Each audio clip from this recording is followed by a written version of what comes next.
All right, let's get right into it. For decades, there's been one system that has totally dominated how we think about drugs for faulty heartbeat. It's called the Vaughan-Williams classification. And, it's the blueprint every medical student, every doctor learns. But what if that blueprint is actually pretty flawed? So think about it. Your heart's rhythm is this incredible, perfectly coordinated electrical dance. It's a marvel. But when that dance gets chaotic, when the wiring goes wrong, well, that's an arrhythmia. And to fix it, we need drugs that can get that rhythm back in line. The big challenge has always been, how do you organize all these powerful drugs in a way that actually makes sense? And for over 50 years, this has been the solution, a neat and tidy four-class system. It was really designed to bring some kind of logical order to the whole world of antiarrhythmic therapy, grouping these drugs based on how they work at a really deep cellular level. Okay, so here's the key idea you've got to grasp. The entire system is built on something called the cardiac action potential. Just think of that as the tiny electrical pulse, the on switch that tells a single heart muscle cell to contract. This whole classification system just asks one simple question.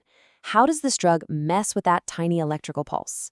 First up, we've got class 1 drugs. These are the sodium channel blockers. You can think of them as putting the brakes on that initial explosive spark of the heart cell's electrical cycle.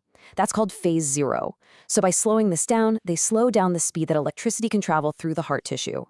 Now, what's really interesting here is that class I isn't just one thing. It's actually broken down even further, because it's not a one-size-fits-all situation. You've got class IA drugs, like quinine, which prolong the entire electrical event.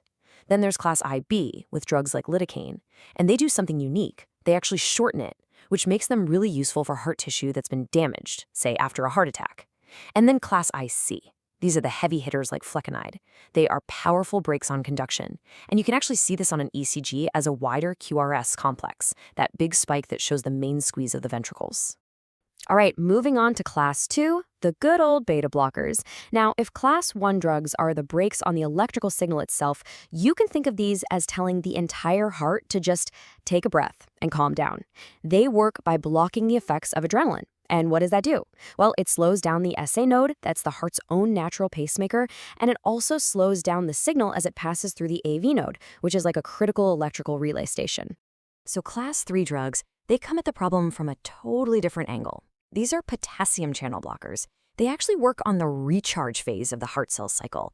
They make it take longer for the cell to get ready for the next beat. And this is a really clever way to stop these dangerous electrical feedback loops in the heart, what we call re-entry circuits. Where a signal just gets stuck going in a circle, causing a dangerously fast rhythm. These drugs can break that cycle. But, and this is a huge but, a really critical safety point, there's a serious catch. By stretching out that recharge time, these drugs also stretch out something called the QT interval on an ECG. That's basically the total time the main pumping chambers are electrically active. If that interval gets too long, it can set the stage for a really chaotic, life-threatening rhythm called Torsades points. It's an absolute must-know complication for these drugs. And finally, we land at class 4, the calcium channel blockers. In some ways, these act a lot like the class 2 beta blockers, targeting the heart's pacemakers and relay stations. But their method is different. Instead of blocking adrenaline, they block calcium channels. So by slowing the flow of calcium into these very specific cells, they effectively pump the brakes on a heart that's just racing way out of control. Okay, wow, that was a whirlwind tour of ion channels, action potentials, and electrical phases. It is a lot to keep straight. So how do doctors and students actually remember which drug goes where? Well, let's look at a classic mnemonic, a little cheat sheet that helps make all of this stuff stick. Check this out. This is actually a fantastic way to nail down all those drug names. For class 1, just think of a fast food order. For class I, it's double quarter pounder, which stands for disopiramide, quinidine, and prokinamide. For IB, it's with lettuce, mayo, and tomato, for lidocaine, mexiletine, and tokinade. And for IC, and more fries please, for morsazine, flecainide, and propafenone. It sounds silly, but believe me, it works. So there you have it. This neat 4-box system, it seems so perfect, right? Everything in its place. Well, this is where we separate basic understanding from a much deeper one.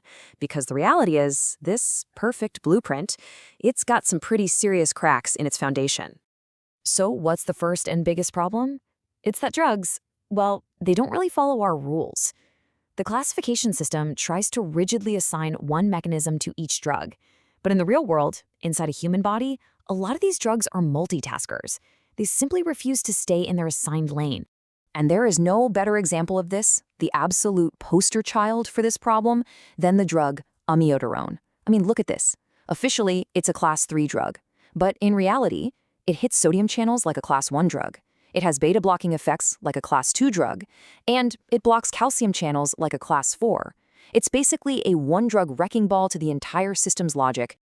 So the system struggles with drugs that do too much. Okay, but what about the drugs that it misses completely? The next huge weakness is that some of our most essential, most life-saving drugs are simply left out in the cold. And listen, we're not talking about some obscure medications here. Adenosine is the go-to drug to literally stop certain super-fast heart rhythms right in their tracks. Digoxin has been used for centuries, and magnesium, it's the actual antidote for that dangerous torsades de pointes we were just talking about. And yet none of them have a home in this supposedly complete system. And the problems just keep piling up.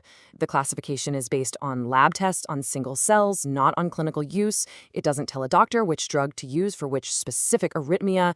It totally ignores the heart's anatomy. And maybe worst of all, it creates this false sense of equivalence, implying that all drugs in one class are interchangeable, when they are absolutely not.